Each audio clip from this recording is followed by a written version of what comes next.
बिस्मिल्लाहिर्रहमानिर्रहीम।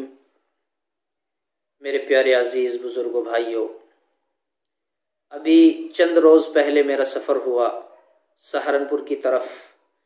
बीच में एक कस्बा है देवबंद। उस कस्बे में एक मदरसा है दारुल उलूम। उसमें हमारे शेख जो दारुल उलूम के मुहतमिम हैं हज़रत मौलाना मुफ्ती अबुल कासिम साहब नुअमानी दामत बरकातुहुम, अल्लाह तबारक व ताला हज़रत की उम्र दराज फरमाए, उनका साया आतिफत हमारे सरों पर कायम और दायम रखे। मैं हज़रत के पास मुलाकात के लिए गया। कई साथी थे हम, तो हज़रत वाला ने बहुत सारे आमाल बतलाए। मैंने हज़रत से अपने मुताले कमगी और नमाज़ों का शौक़, वजीफ़ों की कमी, तस्बीहात में लापरवाही, सुस्ती, अपनी शिकायतें की। मैंने हज़रत से अपनी कमज़ोरी की शिकायत की कि हज़रत आमाल में बहुत कमज़ोरी है।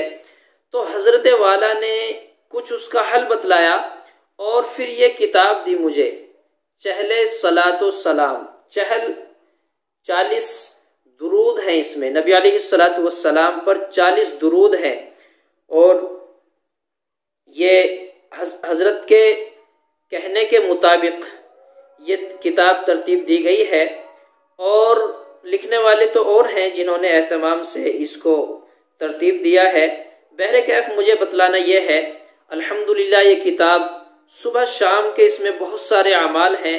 और सबसे अहम बात यह है कि इसमें 40 दुरूद हैं। नबी अलैहिस्सलातु वस्सलाम पर 40 दुरूद भेजे गए हैं और इन दुरूदों की बड़ी फजीलत है। मैं इसलिए आप हजरात को बताने चला हूं ताकि इसके जरिए से मुझे भी अमल की भी तौफीक हो जाए और आप हजरात को भी अमल की तौफीक हो। इसके अंदर 2-3 हदीसें लिखी गई हैं। दुरूद शरीफ पढ़ने वालों के लिए खुशखबरी दी गई है। अल्लाह ताला की 1000 रहमतें नाजिल होंगी और उसका खास कुर्ब और खुशनुदी हासिल होगी जो दुरूद शरीफ का एहतमाम करेगा। दूसरी बात ये लिखी है कि हुजूर पाक सल्लल्लाहु अलैहि वसल्लम की खुशी, मोहब्बत और कुर्ब के साथ साथ शिफाअत भी नसीब होगी। अल्लाहु अकबर। उस दिन के जब नफ्सी नफ्सी का आलम होगा, हर शख्स परेशान है, हर शख्स डरा हुआ है। हत्ता के हजरत आदम अलैहिस्सलातु वस्सलाम से ईसा अला नबीना अलैहिस्सलातु वस्सलाम तक तमाम नबी डरे हुए होंगे, खौफ में होंगे। अल्लाह के सामने हम कलामी की किसी को भी हिम्मत ना होगी। उस दिन क्या होगा, ऐसे आलम में क्या बनेगी। आज 4 आदमी के सामने हम खड़े होकर नहीं बोल सकते, 4 आदमियों के सामने कोई बात नहीं बता सकते। उस दिन पूरी दुनिया एक जगह जमा होगी, पूरी दुनिया इकट्ठी होगी।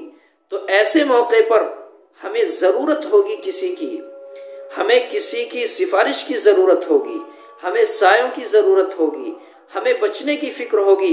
तो ऐसे मौके पर अगर कोई बंदा नबी अलैहिस्सलातु वस्सलाम पर दुरूद पढ़ता होगा तो कयामत के दिन नबी अलैहिस्सलातु वस्सलाम की शिफाअत नसीब होगी।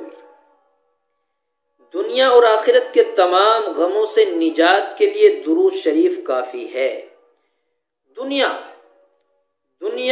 और आखिरत, दुनिया में जब तक बंदा जिए, जब तक बंदा जिंदा रहेगा, तमाम गम उससे दूर रहेंगे अगर दुरूद शरीफ को एहतमाम करेगा। और आखिरत में नबी अलैहिस्सलातु वस्सलाम की शिफाअत, जन्नत के वादे और सारी दिक्कतें, उलझने, परेशानियां, दिक्कतें दूर होंगी। तो दुरूद शरीफ का एहतमाम हमारे लिए कितना अहम है। चौथी बात यह है कि हर सलातो सलाम मुस्तकिल एक हदीस है। हर नबी पर छोटा दुरूद हो, बड़ा दुरूद हो, नबी का जिक्र आते ही अगर हमने यूं कहा सल्लल्लाहु अलैहि वसल्लम तो ये भी दुरूद है, ये भी दुरूद है। लिहाजा इसे पढ़ने के लिए और 40 अहादीस उम्मत तक पहुंचाने के जो फजाइल हैं वो हासिल होंगे। कितनी अहम बात है। मशाइख सूफिया फरमाते हैं कि हर इबादत के कबूल और रद्द होने का इम्कान है, मगर दुरूद शरीफ मकबूल ही है, रद्द होने का इम्कान ही नहीं। अल्लाह अकबर, कितनी अहम बात आज हमें मिली है। हर इबादत के रद्द होने का इम्कान है। हमने नमाज पढ़ी, हो सकता है कबूल हुई नहीं हुई। हमने ज़कात दी, मालूम नहीं कबूल हुई या नहीं हुई, हमारा माल ज़कात के लायक था या नहीं। रोजा रखा, हो सकता कबूल हुआ ना हुआ। हज किया, हो सकता हमारे पैसों में कुछ कमी हो। ज़कात, सदका, फितरा, इसके अलावा और दीगर इबादतें हैं, उनमें रद्द होने का इम्कान है। खतरा है कहीं ऐसा ना हो कि रद्द हो जाए। लेकिन दुरूद शरीफ पढ़ने में कोई इम्कान ऐसा नहीं कि रद्द हो। हर हाल में मकबूल है, कबूल होता है। तो ये फजीलतें हैं, दुरूद शरीफ पढ़ने की फजीलत है। दुरूद शरीफ ना पढ़ने की कुछ वईदें सुने, कुछ वईदें सुन लें। जिस तरह दुरूद शरीफ पढ़ने का अहले इल्म को एहतमाम के साथ हुक्म दिया गया है और उसके फजाइल बयान हुए हैं, इसी तरह दुरूद शरीफ न पढ़ने वालों पर बहुत सख्त वईदें आई हैं। नबी की डांट आई है, नबी की तरफ से बड़ी सख्त वईदें आई हैं। एक हदीस में रहमतुल लिल आलमीन सल्लल्लाहु अलैहि वसल्लम ने इरशाद फरमाया कि उस शख्स की नाखाक आलूद हो, यानी जलील हो, जिसके सामने मेरा जिक्र किया जाए। आपने ये हदीस बार बार सुनी होगी। ये पूरी हदीस में आपके सामने जिक्र नहीं करता, वक्त नहीं है। जब नबी अलैहिस्सलातु वस्सलाम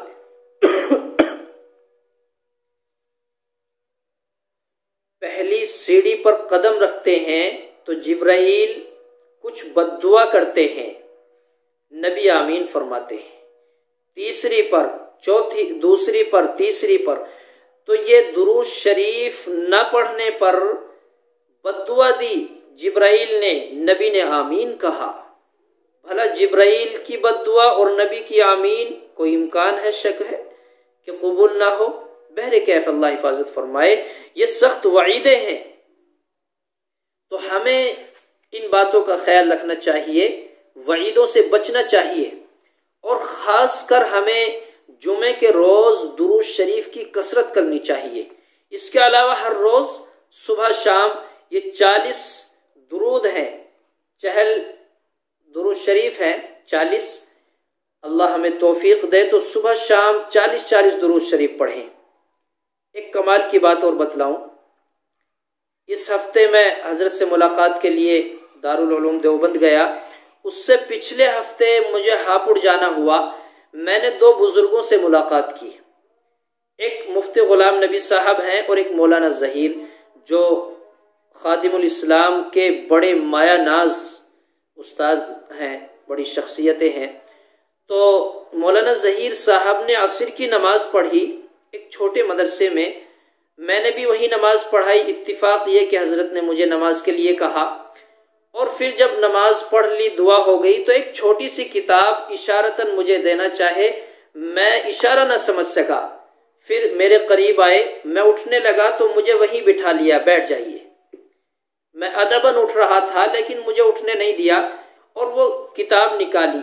ये मालूम नहीं कौन सी किताब थी, लेकिन छोटी किताब थी, 40 दुरूद थे। हजरत ने पढ़ने शुरू किए, पढ़ते गए 40 दुरूद हो गए। फिर उसकी फजीलत बतलाई। तो अल्लाह अकबर, ये हमारे अकाबिर का मामूल है, हमारे बुजुर्गों का मामूल है। हमें भी ये मामूल अपनाना चाहिए और हत्तल इम्कान कोशिश करनी चाहिए कि हमारी जिंदगी का कोई लम्हा, कोई मिनट, कोई सेकंड ऐसी खाली ना जाए कि जिस मिनट और सेकंड में अल्लाह का जिक्र ना हो। हजरत वाला ने एक बड़ी अहम बात बतलाई। यूं फरमाया, वो फजीलत बयान करते हुए कहने लगे कि जन्नत में लोग एक तमन्ना और करेंगे। जन्नत में हर शख्स एक तमन्ना और करेगा। मैंने कहा, हजरत वो तमन्ना क्या होगी जब उसे जन्नत मिल चुकी होगी, अल्लाह की रजा भी नसीब हो चुकी होगी, वो कौन सी तमन्ना? तो हजरत ने फरमाया, वो तमन्ना ये करेगा कि काश मुझे दुनिया में दोबारा जाने का वक्त मिल जाए और मेरा कोई लम्हा अल्लाह के जिक्र के बगैर ना जाए। और वो अफसोस इस बात पे करेगा कि मेरे जो चंद लम्हे दुनिया में गुजरे हैं और उसमें अल्लाह का जिक्र ना हुआ, ऐसा क्यों हुआ? अफसोस करेगा, फिक्र करेगा, गम करेगा, अपने उन छुटे हुए लम्हों पर नादिम और शर्मिंदा होगा कि काश मेरे वो चंद लम्हे भी अल्लाह की याद में गुजरे हुए होते। आज हमारा दिन और रात, सुबह शाम हमारी लापरवाही में, लहव लइब में, खुराफात में, गुनाहों में गुजरती है, हमें एहसास भी नहीं होता। इसलिए मेरे अजीजों, ये चंद दिन की जिंदगी है, इसे कामयाब बनाने की फिक्र करो। अल्लाह तबारक व तआला मुझे भी, आपको भी नबी पाक सल्लल्लाहु अलैहि वसल्लम से पक्की सच्ची मोहब्बत नसीब फरमाए, नबी के रोज़े अक़दस की ज़ियारत नसीब फरमाए, हज बैतुल्लाह की ज़ियारत नसीब फरमाए। आमीन या रब्बल आलमीन।